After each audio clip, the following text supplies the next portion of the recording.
Hello दोस्तों, नमस्कार। मैं जितेंद्र राजपूत। संस्कृत साहित्य में आपका बहुत स्वागत है। तो आज हम यूपी टेट का 7वां मॉडल पेपर हल करेंगे। तो आइए दोस्तों देखते हैं। पहला प्रश्न ये रहा आपके सामने आपकी स्क्रीन पर।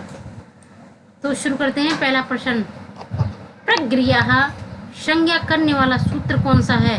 प्रग्रिया संज्ञा करने वाला कौन सा सूत्र है दोस्तों? ए या फिर बी या सी या फिर डी? तो कौन सा है इसका होगा ईद एद द्विवचनांत प्रग्रिया। ठीक है, इसका होगा बी। ठीक है, बी।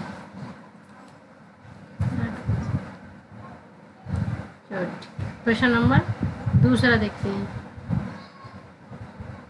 माया पद किस विभक्ति एवं वचन का रूप है? कौन सी विभक्ति का रूप है ये? माया पद किस विभक्ति एवं वचन का रूप है ये?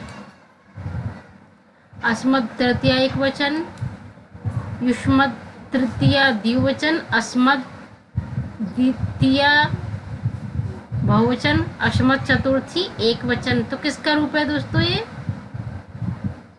तो ये होगा अस्मत् का है तृतीया का एक वचन। ठीक है, अस्मत् का तृतीया एक वचन ए उसका ठीक हो जाएगा। ठीक है, ए।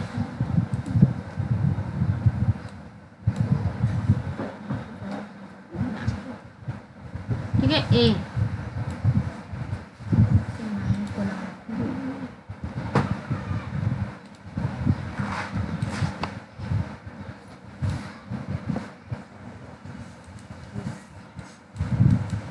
प्रश्न नंबर 3,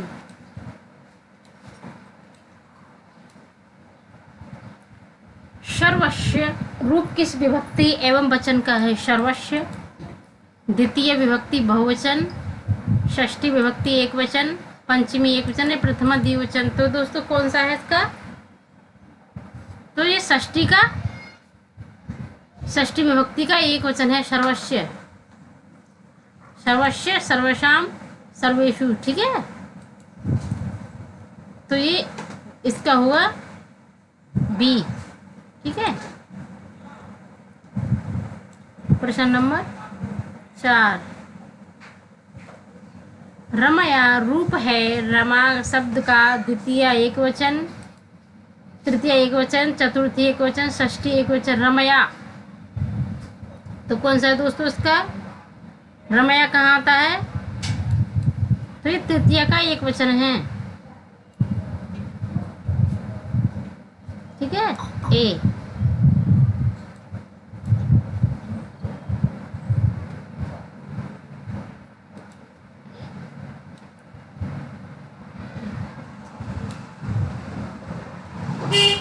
प्रश्न नंबर 5,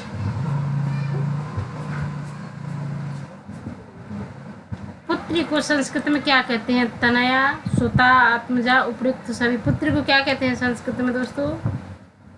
तो देखो, तनया को भी पुत्री कहते हैं, सुता को भी पुत्री को कहते हैं, आत्मजा को भी पुत्री कहते हैं। तो इसका होगा उपयुक्त सभी, डी। ठीक है, डी ठीक होगा इसका, डी। प्रश्न नंबर 6,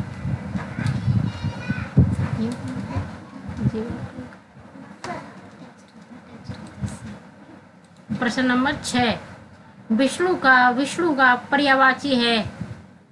विष्णु का पर्यायवाची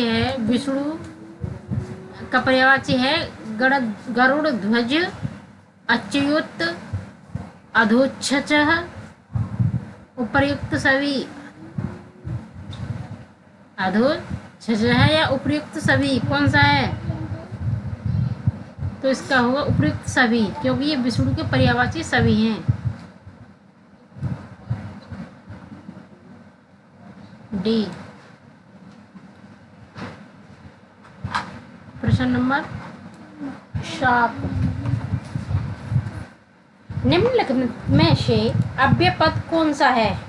अलम, अनारतम, अत्रैव, उपयुक्त सभी। अव्यय पद कौन सा है दोस्तों? तो इसमें उपयुक्त तो सभी होंगे क्योंकि ये अव्यय पद हैं सारे, ठीक है। तो उसका डी ऑप्शन सही हो जाता है।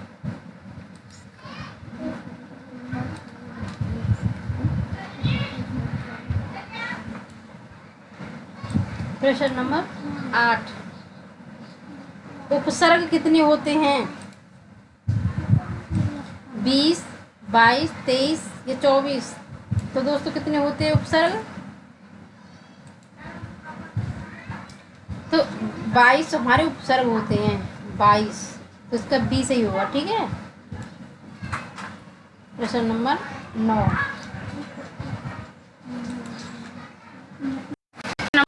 नंबर 9, आ या योग होने पर योग होने पर ह्रस्व या दीर्घा या ह्रस्व ई या दीर्घ ई, तो क्या बनेगा?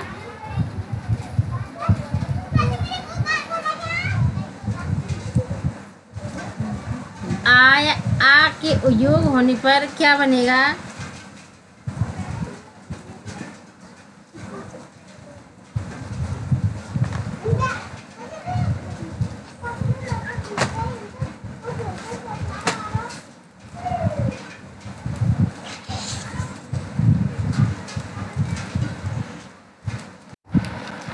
प्रश्न नंबर 9, आ या आ के योग होने पर क्या बनेगा दोस्तों? ह्रस्व या दीर्घा या ई या दीर्घ ई, तो क्या बनेगा? इस पे बनेगा दीर्घ आ। जब आ और आ मतलब दीर्घ संधि होती है ना, तो इस पे बनेगा दीर्घ आ, ठीक है। प्रश्न नंबर 10,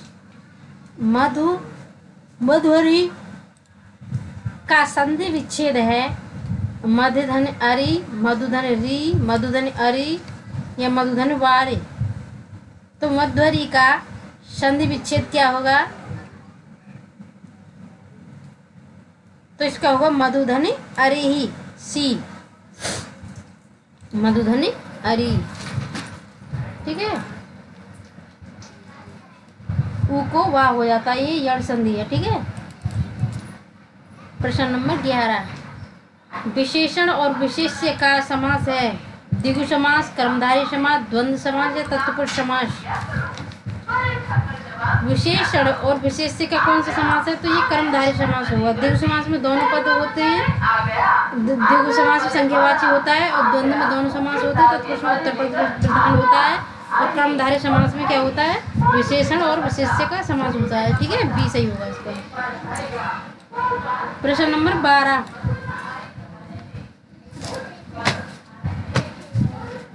प्रश्न नंबर 12, युपदारु में कौन सा तत्पुरुष समास है? युपदारु में कौन सा तत्पुरुष समास है? तृतीय तत्पुरुष, द्वितीय तत्पुरुष या चतुर्थी तत्पुरुष या पंचमी तत्पुरुष?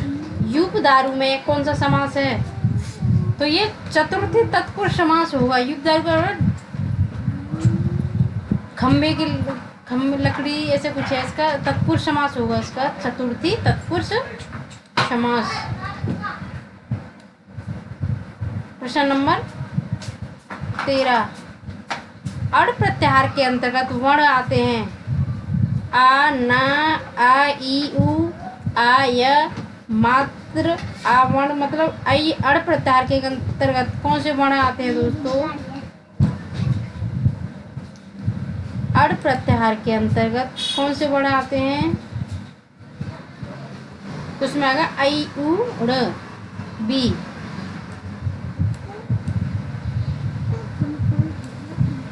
ठीक है। प्रश्न नंबर 14,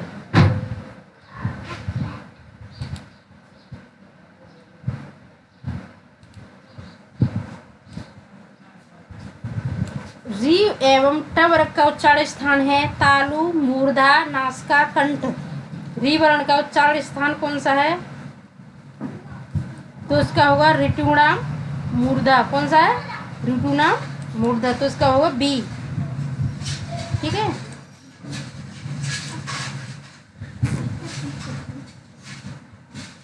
प्रश्न नंबर 15, चतुर्थी विभक्ति होती है करण कारक में, संप्रदान कारक में, कर्म कारक में, अपादान कारक में। चतुर्थी विभक्ति किस में होती है? करण कारक या संप्रदान में। तो कर्ता ने कर्म को करण से के करण में तृतीया होती है, कर्म में द्वितीया होती है, अपादान में पंचमी होती है। तो संप्रदान में कौन सी होती है? संप्रदान में चतुर्थी विभक्ति होती है बी।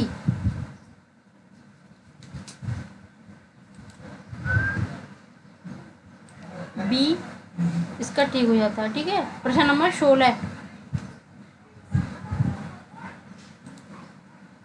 पादेन खंज हमें तृतीय विभक्ति किस सूत्र से हुई है? पादेन खंज में तृतीय किस सूत्र से हुई है? ये नांग विकार है जटाभि तापस या जनिक कर्तु प्रकृति या हेतु से। पादेन खंज में तृतीय विभक्ति किस सूत्र से हुई है? तो ये हुई है ये न विकार, ये नांग विकार। जिस अंग में, जिस शरीर के किसी भी अंग में विकार होने पर कौन सी विभक्ति होती है? तृतीय विभक्ति होती है। जैसे वह आंख से काना है, अच्छा है, तो ठीक है ए।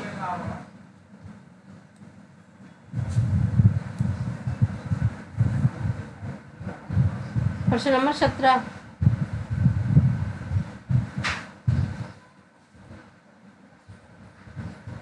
कृधन सानच प्रत्यय के योग से शब्द बनेगा कर्वाण है, कुर्वाण है, कुर्वाण है, कुर्वाण। कृ धातु में जब सानच प्रत्यय लग जाएगा तो क्या बनेगा? तो कुर्वाण में हमारा क्या लगता है? सानच प्रत्यय लगता है, तो इसका डी सही होगा, डी। ठीक है, प्रश्न नंबर 18। प्रश्न नंबर 18। तिंग प्रत्यय किस लिंग में होता है? तिंग प्रत्यय किस लिंग में होता है? तो तिंग प्रत्यय स्त्रीलिंग में होता है। किस में होता है? ये स्त्रीलिंग में होता है, तो इसका बी सही होगा। प्रश्न नंबर 19। प्रश्न नंबर 19 ये रहा आपके सामने, आपकी स्क्रीन पर। हर एव जित मनमथ यह किसके लिए प्रयोग हुआ है दोस्तों? चंद्रापीठ के लिए या फिर वैशंपायन के लिए या शूद्रक के लिए, कामदेव के लिए? किसके लिए प्रयुक्त हुआ है ये? तो ये किसके लिए हुआ है? ये बाणभट्ट ने शूद्रक के लिए। किसके लिए? शूद्रक के लिए। ठीक है, प्रश्न नंबर 20। अस्थि किस लकार का रूप है? लट लकार का, लट लकार का, लंग लकार का, लोट लकार का?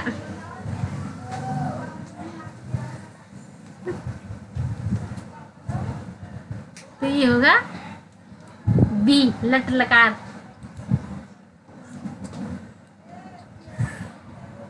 प्रश्न नंबर 21। अब हम रूप में पुरुष और वचन बताइए। तो इसमें पुरुष और वचन क्या है, कौन से हैं? मध्यम पुरुष एक वचन, उत्तम पुरुष बहुवचन, मध्यम पुरुष बहुवचन या उत्तम पुरुष एक वचन। अब वम तो मध्यम पुरुष एक वचन है या उत्तम पुरुष बहुवचन, या मध्यम पुरुष बहुवचन, उत्तम पुरुष एक वचन? कौन सा हो दोस्तों इसमें? तो इसमें होगा उत्तम पुरुष।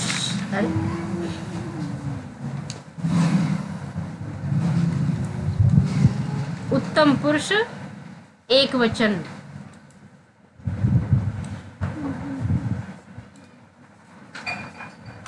प्रश्न नंबर 22। वाच्य कितने प्रकार के होते हैं? 2 के, 3 के, 4 के या 5 के? वाच्य कितने प्रकार के होते हैं? तो वाच्य 5 प्रकार के होते हैं। वाच्य 3 प्रकार के होते हैं। कर्मवाच्य, कर्तृवाच्य और भाववाच्य। वाच्य कितने प्रकार के होते हैं? 3 के होते हैं। कर्मवाच्य, कर्तृवाच्य और भाववाच्य। ठीक है, प्रश्न नंबर 23। खंडान्वय पद्धति का अपर नाम क्या है?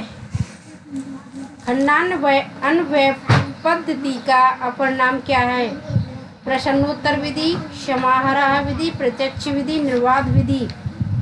तो क्या होगा इसका? तो ये प्रश्नोत्तर विधि है, खंड अन्वय विधि प्रश्नोत्तर विधि है ए। ठीक है, प्रश्न नंबर 24। श्रवण कौशल साधन के अंतर्गत सम्मिलित है टेप रिकॉर्डर, आकाशवाणी, दूरवाणी, उपयुक्त सभी। श्रवण कौशल के अंतर्गत क्या आता है? कौन सा साधन है श्रवण कौशल के अंतर्गत? तो ये सभी होंगे। ठीक है, प्रश्न नंबर 25। प्रश्न नंबर 25। भाषा की सबसे छोटी इकाई है ध्वनि, शब्द, पद या वाक्य। भाषा की सबसे छोटी इकाई कौन सी है दोस्तों? तो ध्वनि को हम सबसे छोटी इकाई मानते हैं। ठीक है, प्रश्न नंबर 26। पद्धति का तात्पर्य है मौन पठन, सस्वर पठन, कई बार आवृत्ति करना, अर्थ ग्रहण करना। तो इसका कौन सा होगा? कई बार हम आवृत्ति करते हैं उसे क्या कहते हैं? पारायण। बार बार किसी को पढ़ना, बार बार किसी बुक्स को पढ़ना, किताब को पढ़ना, बार बार अध्ययन करना, क्या कहते हैं हम? पारायण। ठीक है, ये 2018 के यूपी टेट में आया था ये। ठीक है, स्टार लगा लीजिए इस प्रश्न पर आप। प्रश्न नंबर 27। सी, इसका सी है।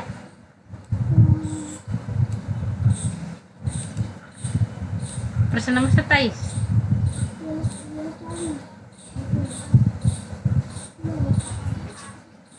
संस्कृत के 39 को क्या कहते हैं? 19, 39, 29 या 49? 39, तो जिसमें एक कम हो 30 में, तो उसको क्या कहेंगे हम? 29। क्या कहेंगे? 29। और एक कम नहीं, एक मिनट, हाँ, संस्कृत के 39 को हम क्या कहते हैं? तो ठीक है ना, बी। इसका एक कम 30 में एक कम, तो 39। ठीक है, बी सही होगा इसका। प्रश्न नंबर 28।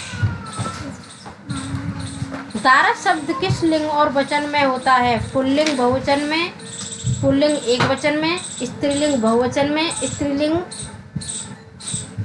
बहुवचन में, एक वचन में, बहुवचन में। किसमें होता है दारा?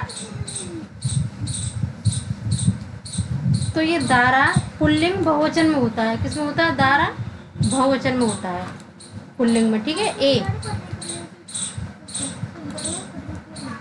प्रश्न नंबर 29। छंद शास्त्र के प्रणेता कौन है? लब्धाचार्य, पिंगल, केदार भट्ट, वारा मिहिर। तो छंद शास्त्र के कौन है? तो ये पिंगलाचार्य है, पिंगला। ठीक है, बी। 29 का हो जाएगा हमारा बी। और दोस्तों आज के पेपर का ये लास्ट प्रश्न है 29, प्रश्न नंबर 30। ये आज के प्रश्न का लास्ट पेपर का लास्ट प्रश्न है। प्रस्थान त्रय के अंतर्गत नहीं आता है ब्रह्मसूत्र, उपनिषद, गीता या पुराण। तो प्रस्थान त्रय के अंतर्गत क्या नहीं आता है? इसके अंतर्गत दोस्तों पुराण नहीं आता है, पुराण। ठीक है, ब्रह्मसूत्र आता है, उपनिषद और गीता, ये क्या है? प्रस्थान त्रयी, और पुराण नहीं है। तो ये आज हमारे मॉडल 7वें मॉडल पेपर का अंतिम प्रश्न था। इसी के साथ धन्यवाद। फिर मैं उपस्थित होंगी एक अगले मॉडल के साथ। नमस्कार।